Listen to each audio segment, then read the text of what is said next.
كتعاني من الكحة المزمنة، عييتي ما تشربي في الدويات حتى دواء ما كيحيد لك الكحة او السعال الحاد. ايضا بالنسبه لوليداتك حتى هما كيجيهم السعال الحاد واخا كيشربوا الدواء ما كيتشافوش من الكحة. اليوم ان شاء الله غادي نحضر معكم سيرو طبيعي بالفلفل اولا بالفلفله. بالنسبه لهذا السيرو، هذا سيرو طبيعي 100% بمكونات طبيعيه غادي يعالجكم ان شاء الله من السعال الحاد الا كنتي كتعاني من الكحه المزمنه. هاد السيرو اللي غادي نحضر معكم يقدروا يشربوه الوليدات الصغار وايضا حتى الكبار. كيف ما كتلاحظوا معايا كنحتاجوا الحبه من الفلفل اي فلفله عندكم، تقدر تكون خضراء او لا تكون صفراء او لا تكون حمراء، ما كاين حتى شي مشكل. فاول حاجه غادي ندير الان غادي ناخذ واحد السكين وغادي نحاول انني نقطع هاد الحبه ديال الفلفله اللي عندي اولا الفلفل اللي عندي. حاولوا انكم تحيدوا لها الزريعه ديالها من الداخل بهذا الشكل هذا كيف ما كتلاحظوا معايا. وبالنسبه لهذا السيرو هذا ان شاء الله كتلقاي العلاج في مده ديال 3 ايام. كيتحيد منك السعال وايضا الكحه المزمنه الا كانت عندك الكحه يعني كتعذبك، يعني غير باش تخرجيها كتعذبك ما كتبغيش تحيد منك الكحه. ايضا حتى بالنسبه لوليداتك واخا كتشربي السيرو اولا كتشري الدوايات حتى حاجه ما كتشافيك اولا ما كتداويك. اليوم ان شاء الله غادي نشارك معكم واحد الوصفه اللي طبيعيه 100% بالفلفله فقط غادي تعالجي ان شاء الله. كنحاول انني نقطعها لقطع صغيره بهذا الشكل هذا كيف ما كتلاحظوا معايا، مكعبات صغيره باش تسهل عليا انني نطحنها.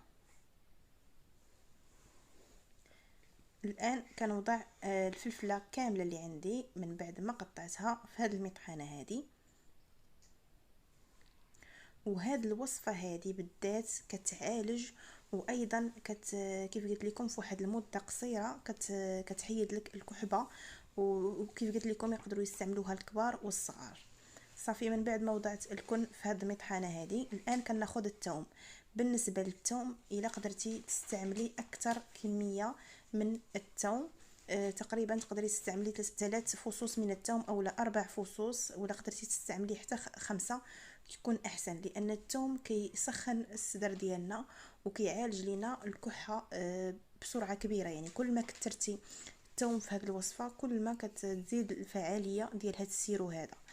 كناخذ هنا الفصوص ديال الثوم اللي عندي وكنحاول انني نقيهم بهذا الشكل هذا كيف ما كتلاحظوا معايا. الا كانوا عندكم فصوص ديال الثوم صغار فكتستعملوا 6 ولا 7، والا كانوا عندكم كبار فكتكتفيوا ب4 أو 5. من بعد ما كتنتهيو من تقشير الفصوص ديال الثوم كتقومي بالغسل، كتغسليهم من بعد غاديه نوضعهم في هذه المطحنه هذه كيف ما كتلاحظوا معايا. فغادي ندوز دابا نغسلهم ونرجع معكم ان شاء الله باش نكملوا الطريقه ديال الوصفه ديالنا. فبالنسبه لهاد الوصفات الطبيعيه فمن الاحسن انكم دائما تقلبوا انكم تعالجوا بوصفات طبيعيه بلا ما تحتاجوا انكم تلتجؤوا للادويه.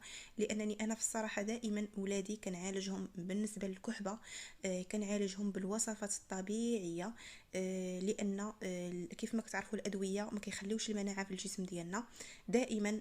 يعني واخا تكون عندك يعني الامكانيه باش انك تشري الدواء، ولكن الا بغيتي تقلبي على الصحه ديال وليداتك ولا الصحه ديالك حاولي انك دائما تلتجئي لادويه طبيعيه. عندك الثوم، عندك الفلفل، عندك اللفت ايضا حتى هو كيعالج الكحه.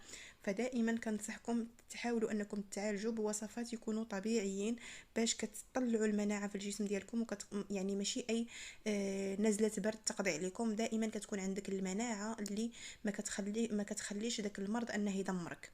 هذه كانت فكرة ديالي. يعني دائما حاولوا انكم تلتجؤوا للوصفات الطبيعية بالنسبة للأدوية ديال الكحة او لا، يعني باش كتطلعوا حتى المناعة ديالكم. بالنسبة للدواء راه كيحيد غير المناعة.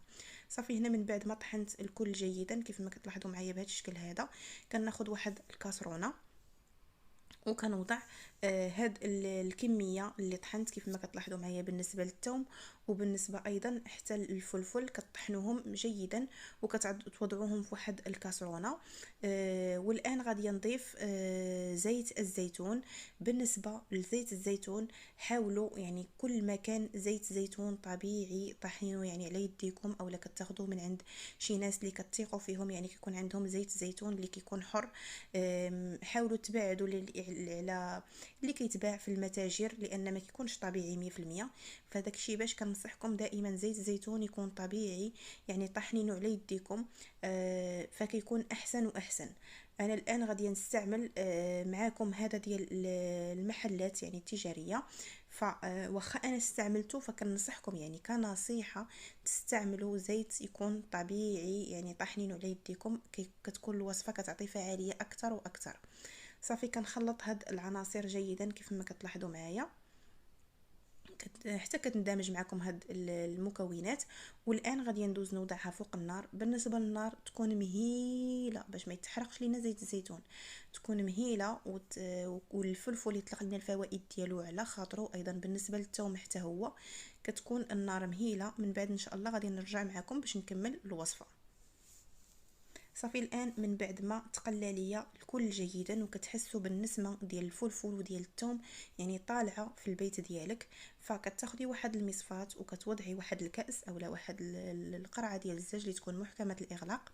كتصفي هاد السيرو هذا اللي حضرنا اولا هاد الزيت هذا اللي حضرنا، كتصفيه في يعني في واحد الكاس اولا اي حاجه عندك. يعني غير حاولي انها تكون كتسد باش لان اللي بغيتي تحتفظي به يكون في واحد القرعه ديال الزاج اللي تكون محكمه الاغلاق.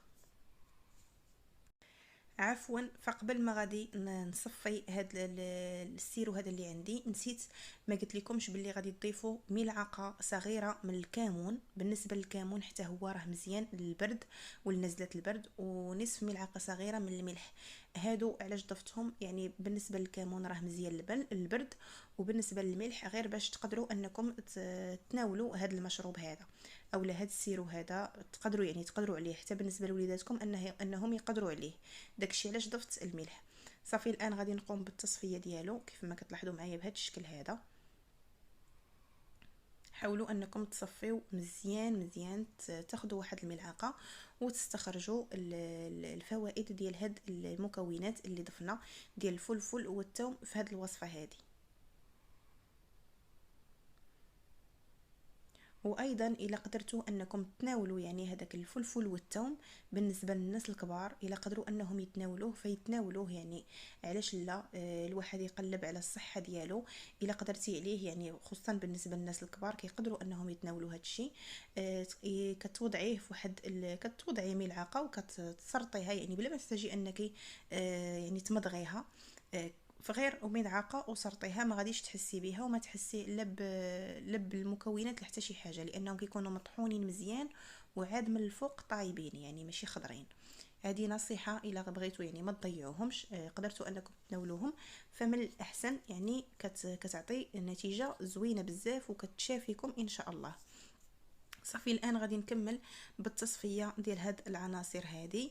وبالنسبه لهاد السيرو هذا فهو كتناولوه 3 مرات في اليوم. كتناوليه في الصباح على الريق، وكتناوليه من وراء ما كتغداي، وكتناوليه قبل ما تنعسي. يعني من تبغي تنعسي كتشربي هاد السيرو اولا هاد الزيت هذا وما تقدريش يعني ما تشربيش الماء من وراه، يعني شربي ملعقه كبيره ونعسي. يعني شربيه ونعسي ما تشربي حتى شي حاجه من وراه. كداومي على هذه الوصفه لمده ديال 3 ايام وان شاء الله اي سعال حاد عندك اولا كحه، الكحه المزمنه فكتشافي منها ان شاء الله بهذه الوصفه هذه. وصفه مجربه يعني انا كنديرها للوليدات ديالي كنديرها للزوج ديالي. يعني هذه الوصفه هذه مجربه وما تخافيش منها، كتشافي ان شاء الله وغادي تشافيكم كاملين باذن الله. الى عجبكم الفيديو ما تنساوش تشاركوه مع الجميع باش تشوفوا الفائده للكل. ولا كنتوا اول مره كتزوروا القناه ما تنساوش تشاركوا وتضغطوا على زر الجرس باش يوصلكم دائما جديد الفيديوهات. وما بقى لي الا نقول لكم اخواتي بسلام عليكم حتى الفيديو المقبل ان شاء الله.